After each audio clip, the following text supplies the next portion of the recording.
on the fringe of the Northamptonshire moors, where mist clings to the hedgerows long after dawn, and the wind carries the scent of damp earth and ash. There stands still, though barely the manor of Ashwick Grange. Built in the reign of Queen Anne and girded in ivy and ambition, it bore the name of the Harrowby family for 7 generations, a line as unbroken as it was unyielding. By the 1870s, however, the estate had begun to sag beneath its own weight, not from neglect, but from the silent arithmetic of preservation. Lord Edmund Harrowby, the 5th Baron, was a man of measured voice and immaculate posture. His waistcoat always buttoned, his gloves never wrinkled. His children, 3 in number, seen only at dinner, seated at respectful distances, their eyes lowered like servants. Visitors to Ashwick in those years remarked upon its perfection, the ticking of the long case clock in the hall, the beeswax gleam of the oak panels, the way the evening light fell through the stained glass, transom above the staircase casting fractured saints upon the marble floor. Yet even then a disquiet lingered in the air, subtle as the scent of camphor in linen chests. Servants spoke in hushed tones of how the youngest little Eleanor had not been seen beyond the nursery since her 8th birthday, though her laughter or something, like it was sometimes heard drifting through the east wing long after the household had retired. The middle child, Thomas, vanished entirely from public record at 14, his portrait removed from the gallery, his name excised from family correspondence as though he had never drawn breath. Only the eldest, Alistair, remained, and even he carried a stillness about him, a watchfulness in his gaze that suggested he knew far more than he ever permitted himself to utter. Lord Harrowby, for his part, maintained an exacting decorum. He attended vestry meetings, subscribed to the Society for the Diffusion of Useful Knowledge, and wrote letters to the Times on the virtues of hereditary stewardship. But those who looked closely, those few permitted to stay past supper, might have noticed the slight tremor in his left hand when the silver clinked against porcelain, or the way his eyes flickered toward the drawing-room door whenever a log collapsed into embers in the grate. It was not madness that haunted Ashwick Grange, nor poverty, nor scandal in the usual sense. It was something colder, more calculated, a devotion to lineage so absolute that it required sacrifice, not in blood upon an altar, but in lives bartered away in rooms thick with cigar smoke and unspoken promises. The village itself, nestled half a mile down the carriage drive, maintained a careful silence on the matter. The rector, who had baptized all 3 Harrowby children, declined to speak of them when pressed by curious vicars from neighboring parishes. The postmaster, whose ledger recorded the comings and goings of letters with monastic precision, noted an unusual volume of correspondence addressed to foreign Lisbon, Alexandria envelope, sealed with black wax, stamped with the Harrowby crest. A stag pierced by a spear, head held high, even in death. No one dared ask what became of the sealed trunks that departed Ashwick by dead of night, nor why the family solicitor, Mr. Thorne, burned his papers in the courtyard, each Michaelmas, the smoke curling up into the autumn sky, like a confession no one could hear. And yet, life at the Grange appeared roses bloomed in the walled garden. The harpsichord in the music room was tuned weekly, though no one played it, and each Sunday, without fail, Lord Harrowby walked alone to the family crypt in the churchyard, returning precisely 47 minutes later, his boots caked with dew, his expression unreadable. It was only years later, long after the house had passed into other hands and the Harrowbys had faded into that peculiar English oblivion reserved for those who vanish without scandal, that certain documents surfaced, yellowed folios tucked behind loose bricks in the cellar, a child's hair ribbon pressed between the pages of a ledger, and a single journal, its handwriting growing, increasingly cramped and frantic, as though the writer feared being overheard even by the page itself. But all that came later. In the winter of 1873, Ashwick Grange remained as it had always been, immaculate, orderly, and utterly silent on the matter of what had become of its missing children. The first true fissure in Ashwick's Fukaday appeared not through scandal, but through absence on absence so meticulously orchestrated it might have gone unnoticed altogether, had it not been for the quiet persistence of Mrs. Eliza Gable, the former nursery governess, who left the estate in the spring of 1874 under circumstances never fully explained, though bound by contract and some say, by a discreet but substantial settlement, to speak nothing of her time at the Grange. She could not entirely silence her conscience. In the winter of 1881, 7 years after her departure, she sent a parcel to the British Library's Department of Manuscripts, wrapped in oilcloth and tied with twine, containing 3 items: a child's sketchbook, a lock of hair bound in black silk, and a set of annotated letters. The sketchbook, attributed to Eleanor Harris, displayed a precocious hand and a preoccupation with thresholds, doorways, staircases descending into shadow, windows veiled in gauzy curtains, through which indistinct figures moved. One drawing, dated October 12, 1872, showed a man in formal evening dress standing beside a carriage, his face turned away, while 3 small silhouettes stood on the steps of Ashwick, their hands not joined in farewell, but held behind their backs, as though bound. Beneath it, in uneven script, were the words, "Papa says we go to school, but the horses have no eyes." The lock of hair, fine and ash blonde, was labeled simply, "For a." In memory, no one at the library could determine who a might be, though years later, during an inventory of unclaimed donations, a clerk would note in the margin of the accession log, possibly Alistair Thorne, but Thorne had no known relation. The letters, however, proved the most unsettling, written by Lord Harrowby to various continental AG's legal men in Zurich, discreet tutors in Brussels, a retired naval officer turned custodian of a private estate near Trieste, contained no overt admissions, only the dry cadence of business conducted in euphemism. One, dated March 3, 1873, read, "The younger girl continues to exhibit the requisite disposition. She asks after her brother, but understands that certain privileges must be surrendered for the integrity of the whole. Kindly confirm receipt of the accompanying enclosure and advise on terms for final placement. Another." From August of the same year, noted, "The eldest remains compliant, though increasingly prone to nocturnal wandering. I have instructed the night watch to increase patrols. Should further instability manifest, I shall invoke the contingency clause agreed upon in '69. There was no mention of schools, no references to guardianship transfers, no names of institutions, only phrases like final placement, disposition, and preservation of name, repeated with chilling regularity. When the parcel was eventually catalogued, it was misfiled under domestic upamida, unverified, and remained untouched for nearly a decade. Meanwhile, whispers in the village grew more specific. Old Mrs. Pendergast, who had once laundered for the Grange, claimed she'd seen 2 boys, not our Thomas, but close enough to unsettle, boarding a private train at Kettering Station in the dead of winter, their coats too fine for charity wards, their faces turned from the platform lamps. A stable hand dismissed after questioning a delivery of unmarked trunks, later told a publican in Northampton that each trunk bore a brass plate engraved not with a name, but with a number and the Harrowby sigil. They weren't full of clothes, he said, or so the publican recalled, but of silence, like something had been wrapped up tight so it couldn't make a sound. Director, pressed years afterward by a curious admitted only that Lord Abbey had requested a special dispensation in 1873 to alter the family's memorial inscription in the crypt. The original stone, which read "Here lie the children of Edmund Harry," was replaced with "Here rest those who bore the name," a change so grammatically odd it raised eyebrows even among the diocesan clerks. Yet no inquiry was made. In Victorian England, after all, a gentleman's household was his sovereign domain, and the sanctity of lineage outweighed the curiosity of outsiders. Still, certain anomalies defied easy dismissal. In the winter of 1875, a music box was found beneath the floorboards of the East Nursery during renovation zits.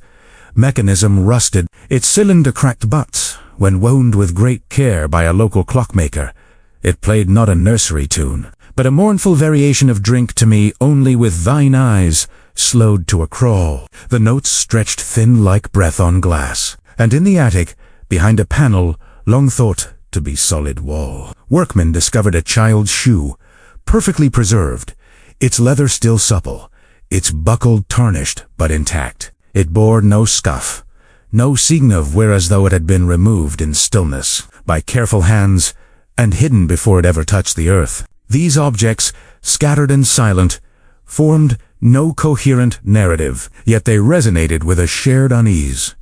The sense that something had been exchanged, not lost, transferred, not abandoned. And always, in the margins of estate ledgers and servant testimonials alike, the same phrase recurred, almost ritualistically.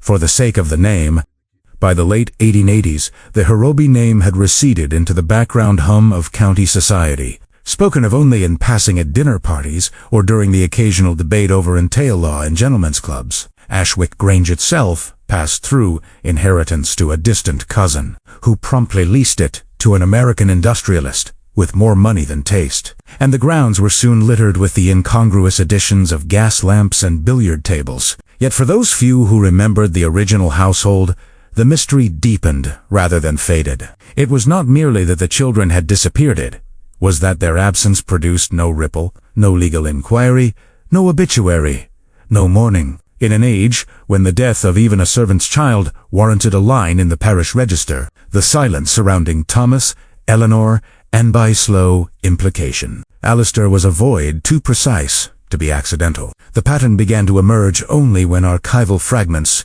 were cross-referenced by those outside the estate's sphere of influence, a solicitor's clerk in Geneva, sorting through abandoned files after the dissolution of a discreet legal firm, found correspondence linking a Harobi trust to a series of shell holdings across Europe established between 1871 and 1875, each dissolving within 5 years of its creation, each coinciding with a known departure from Ashwick. None bore the children's names, yet each was structured around the transfer of human capital under perpetual confidentiality, with clauses stipulating that beneficiaries could never return to British soil, nor communicate with their family of origin under penalty of forfeiture. More disturbing still were the coded references to blood continuity and lineage preservation through substitution, phrases that, in isolation, might suggest mere adoption or fostering, but in aggregate hinted at something more transactional in exchange, not of care, but of identity.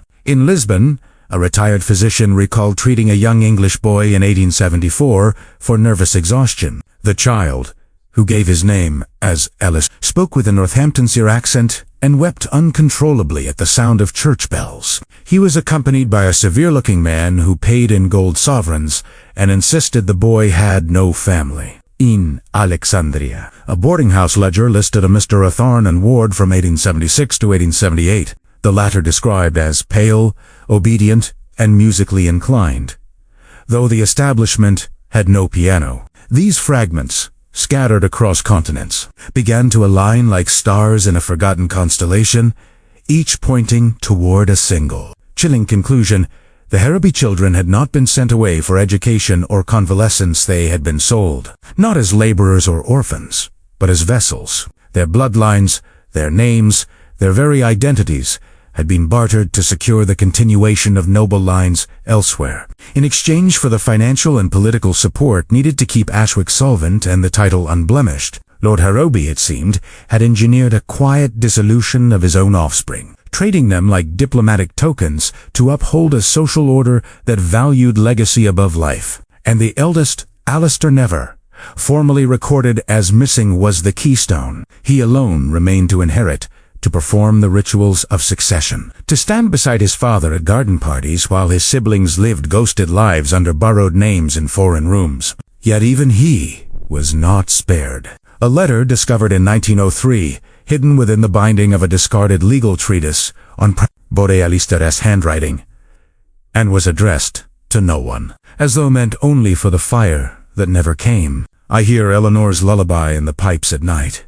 It read, not as memory, but as echo precise, repeating as though she sings it still, somewhere just beyond the walls. Father says it is the wind in the eaves, but the wind does not hum in G minor. Witnesses who saw Alistair in his final years described a man who flinched at sudden silences, who refused to enter the east wing of any house, who kept his bedroom door open at night so nothing could be closed around him. He died in 1899, unmarried, childless, and buried beside his father in the crypto. The sexton later admitted the coffin was oddly light. The true horror lay not in the act itself, but in its elegance, the way it conformed to every outward standard of propriety while hollowing out the very soul of kinship. No laws were broken, no bodies found, no screams recorded. Only the slow, systematic erasure of 3 lives to preserve a name that, in the end, died with them. The story might have dissolved entirely into the fog of local legend had it not drawn the attention of Dr. Alistair Finch, a historian of minor renown attached to the Society for Antiquarian Inquiry, who first encountered the Harrowby anomaly in 1912 while researching the economic decline of Midland estates. Finch was a man of methodical habits and understated melancholy, known for his preference for marginalia over manifestos, and for the quiet intensity with which he pursued archival silent sees the gaps where records ought to have been, but were not. He came upon Ashwick not through sensational rumor, but through a discrepancy in tithe maps.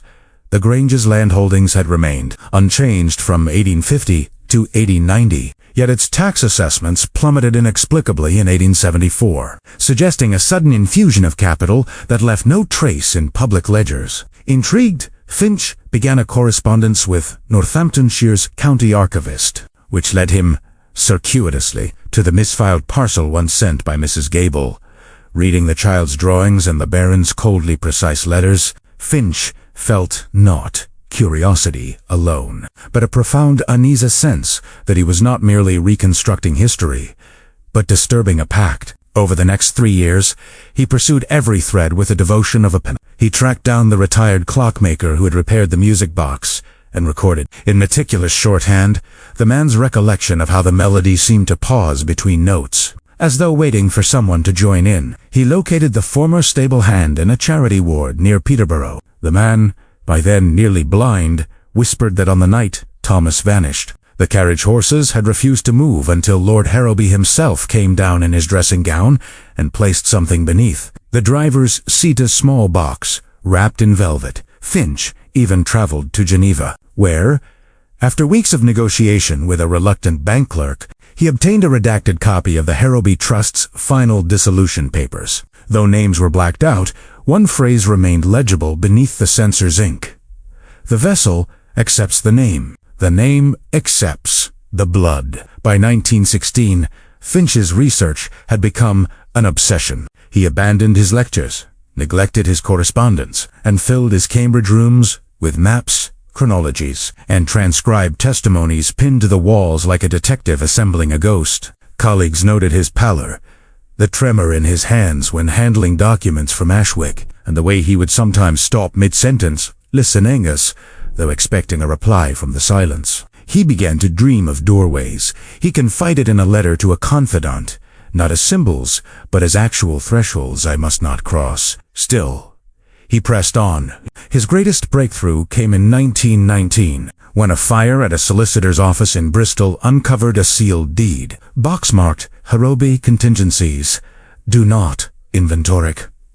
Inside, wrapped in oilskin, was a vellum contract dated November 5th, 1869, signed by Lord Edmund Harrowby, and witnessed by 2 men whose names had been meticulously excised but whose seals remained. One bore the insignia of an Austrian banking dynasty, the other, a lesser-known Hungarian noble house, whose mail line had failed abruptly in 1872, only to be revived the following year by a distant cousin reportedly educated in England. The contract stipulated that, in exchange for a perpetual annuity and political alliance, the Harrowby family would provide 3 heirs of unblemished lineage, male or female, to be absorbed into the adoptive houses under full legal and spiritual severance. Crucially, Clause 7 read, The surrendered shall never speak their birth name again, nor shall the retaining house utter it in their presence, lest the bond fracture and the name bleed. Finch copied the text by lamplight, his ink smudged by what he later described as a dampness not of this room. He began to suspect that the transaction was not merely legal or financial, but ritualistic, that the spiritual severance mentioned was not metaphorical, but enacted through some forgotten rite of identity annihilation. He searched ecclesiastical records for anomalies in baptismal renewals, in confirmations performed out of season, in the sudden appearance of proxy godparents with no familial ties, and always he returned to Alistair's fragmentary journal, to the recurring image of the music box, to the praise, "The name accepts the blood." By 1921, Finch had ceased publishing. His rooms grew dusty, his notes more cryptic. In his final known entry, dated March 3rd, the same date as Lord Harrowby's 1873 letter, he wrote, "They did not sell their children. They offered them as hosts, and the names they took in exchange are not empty. They Unger." Soon after, he vanished from public life, leaving behind only an empty flat, a half-packed suitcase, and a single sheet of paper on his desk, bearing no signature, only the words, "I hear it too." Inge Minor. What became of Dr. Finch is a matter of record only in the most technical sense. His name was struck from the society rolls in 1923 for prolonged absence without explanation, and his effects were auctioned to settle outstanding rent. Yet his research did not die with him. A single copy of his unfinished manuscript, bound in cracked leather, entitled "The Name That Hung," resurfaced in 1938 among the private papers of a reclusive bookseller in Bath. It contained no theories, no conclusions, only transcriptions, chronologies, and a final chapter composed entirely of fragments.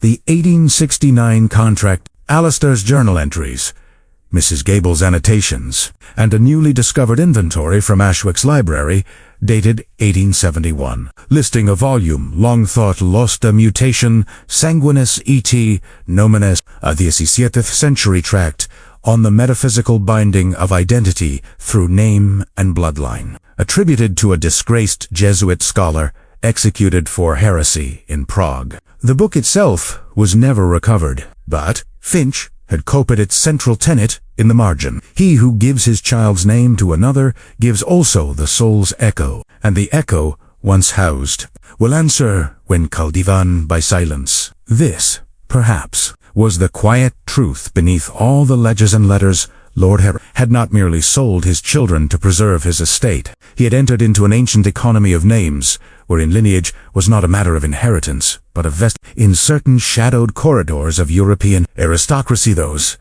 where bloodlines ran thin in desperation. The name was not just a title, but a living entity, sustained by the breath of those who bore it. To let a name die was to invite, to transfer it was to perform a kind of alchemy, binding a living soul to an ancestral echo so that the name might endure beyond the flesh that once spoke it. The Harrowby children were not discarded. They were transplanted, grafted onto foreign roots, so the family name could remain unbroken in England, and in doing so, they became something else. Not dead, not alive, but resonant. Their voices, their memories, their very selves subsumed into the names they were forced to wear, while their birth names remained at Ashwick empty, waiting, hungry. This explained the music box's lament, the locked nursery door that rattled without wind, the footsteps heard in the east wing long after the house stood empty. It was not their ghosts that lingered, but the absence they left behind. Absence so absolute it took on form, seeking to be filled. Alistair, who remained, was neither spared nor saved. He was the anchor, the keeper of the holoneum, compelled to live within its shell so the transaction would hold. And when he died, childless, the name collapsed inward upon itself, folding the echoes back into the stone and timber of Ashwick Grange, where they now reside not as spirits, but as silence given shape. The modern visitor, should they wander the overgrown drive on a still autumn evening, might notice nothing amiss. The windows are boarded, the roof sagging, the garden reclaimed by bramble. Yet if they pause beneath the skeletal remains of the rose arbor, just as dusk settles into the moorland mist, they may hear it. Not a voice, not a melody, but the faintest resonance of a music box winding down, its final note suspended in the air like a held breath. And if they look toward the house, they might see just for an instant the silhouette of a child in the upstairs window, not waving, not crying out, but simply watching, as though waiting for someone to speak their name. but no one does. The name is gone. And in its absence, the silence grows teeth.